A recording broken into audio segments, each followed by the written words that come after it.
নমস্কার বন্ধুরা, যুবসাথীর প্রচুর আবেদন কিন্তু বাতিল হচ্ছে। আপনারা কি যুবসাথী প্রকল্পে আবেদন করেছেন? কিন্তু জানেন কি যুবসাথী প্রকল্পের অসংখ্য আবেদন বাতিল করা হচ্ছে। ফলে অনেকেই কিন্তু ব্যাংক অ্যাকাউন্টে টাকা পাবেন না। আজকের ভিডিওতে আমরা বিস্তারিত আলোচনা করব ঠিক কি ভুলের জন্য আপনার আবেদন বাতিল হতে পারে বা আপনার টাকা আটকে যেতে পারে। তাই পুরো ভিডিওটা মনোযোগ সহকারে প্রথম থেকে শেষ পর্যন্ত দেখুন এবং সবার সাথে শেয়ার করে দিন। এবং আমাদের এই চ্যানেলটাকে অবশ্যই সাবস্ক্রাইব করে রাখুন। অনেকে কিন্তু ভিডিও দেখছেন বাট চ্যানেলটিকে সাবস্ক্রাইব করছেন না। তো এরকম কাজের গুরুত্বপূর্ণ আপডেট পাওয়ার জন্য চ্যানেলটিকে অবশ্যই সাবস্ক্রাইব করে রাখুন। এখানে প্রথম ভুল হচ্ছে ব্যাংক অ্যাকাউন্ট নাম্বারে। আপনাদের যাদের ট্রেজারি থেকে এসএমএস আসছে সেখানে ব্যাংক অ্যাকাউন্টের শেষের ৪ টে সংখ্যা লেখা থাকছে। অনেক সময় ডেটা এন্ট্রি অপারেটররা ভুল ব্যাংক অ্যাকাউন্ট নাম্বার এন্ট্রি করে ফেলেছেন। তাই এসএমএস এর শেষ ৪ টে সংখ্যার সাথে আপনার ব্যাংকের শেষ ৪ টে সংখ্যার পাসবই মিলিয়ে দেখবেন দুটো মিলছে কিনা। অনেকের কিন্তু ভুল রয়েছে। যদি মিল না থাকে তাহলে সমস্ত আসল কাগজপত্র নিয়ে তাড়াতাড়ি বিডিও অফিসে যোগাযোগ করে ভুলটা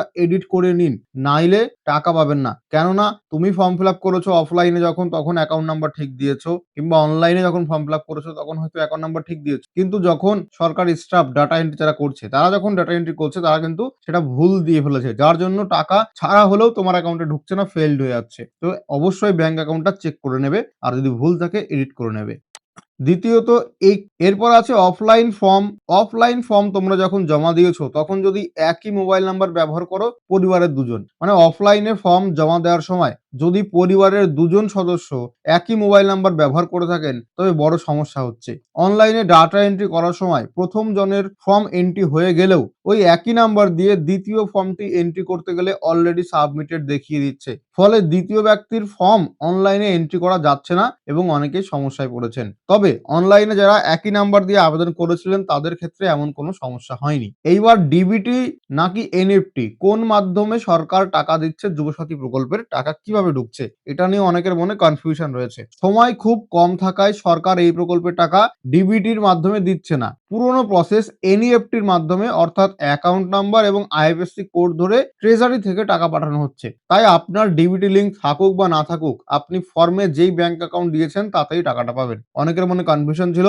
আমরা যুবসাথীর নোটিশেও দেখেছি, বলা হয়েছে ডিবিটির মাধ্যমে টাকা দেওয়া হবে, অর্থাৎ আপনি যেই অ্যাকাউন্ট নাম্বার দিয়েছেন ফর্মে সেই অ্যাকাউন্টের সঙ্গে ডিবিটি লিঙ্ক থাকতে হবে, এটা মাস্ট। কিন্তু সময় খুব কম থাকার কারণে টাকা অনেক আগে দিচ্ছে, যার জন্য সরকার ডিবিটির মাধ্যমে যায়নি, এখন এনইএফটির মাধ্যমে টাকা দিচ্ছে, অর্থাৎ ফর্মে লেখা আইএফএসসি কোড এবং ব্যাংক অ্যাকাউন্ট নাম্বার ধরে ধরে টাকা পাঠানো হচ্ছে। তাই আপনার অ্যাকাউন্টে ডিবিটি না থাকলেও অসুবিধা নেই, বাট ওই অ্যাকাউন্টে কেওয়াইসি করা আছে কিনা সেটা একবার খোঁজ নিয়ে দেখবেন। কেওয়াইসি না করা থাকলে ব্যাংকে গিয়ে কেওয়াইসি করে আসুন, তাহলে আপনার টাকা ঢুকতে কোনো সমস্যা হবে না, ডিবিটি লিঙ্ক না থাকলেও হবে।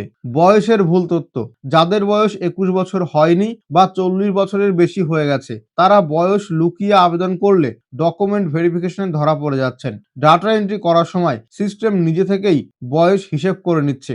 বয়স না মিললে আবেদন সাথে সাথেই বন্ধ হয়ে যাবে বা রিজেক্ট হয়ে যাচ্ছে এবং তারা কিন্তু টাকা পাবেন না। ডিজিটাল বা পেমেন্ট ব্যাংকের ব্যবহার। অনেকেই Airtel payment bank, Indian post payment bank বা জিও পেমেন্ট ব্যাংকের মতো ডিজিটাল অ্যাকাউন্ট দিয়েছেন। অনেক সময় আধিকারিকদের সিস্টেমে এই পেমেন্ট ব্যাংকগুলোর নাম বা অপশন শো হয় না। এর ফলে যারা ডিজিটাল ব্যাংক অ্যাকাউন্ট দিয়েছেন তাদের টাকা আসতে সমস্যা হতে পারে। যেসব ভুল করলে ফর্ম বাতিল হবে না। ছোটখাটো ভুল এবং পেশার তথ্য।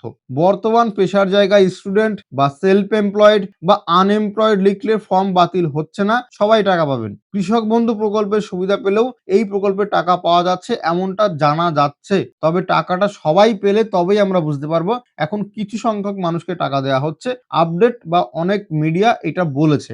আপনি আসল ডকুমেন্ট আপলোড করুন বা জেরক্স, অথবা জেরক্সে সই করতে ভুলে গেলেও কোনো সমস্যা হবে না। সরকার এই ধরনের ছোটখাটো ভুলের জন্য কারো নাম কাটছে না। তবে আপনি যদি মাধ্যমিকের ফেক অ্যাডমিট কার্ড বা ফেক রোল নাম্বার দেন তাহলে যাচাই করার পর আবেদন বাতিল করে দেওয়া হচ্ছে।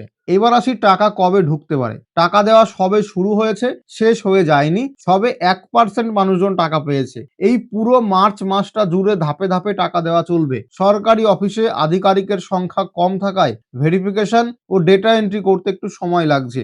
আপনার বন্ধু টাকা পেয়ে থাকলে এবং আপনি না পেলে একদমই চিন্তা করবেন না, 100% আপনারা টাকা পাবেন।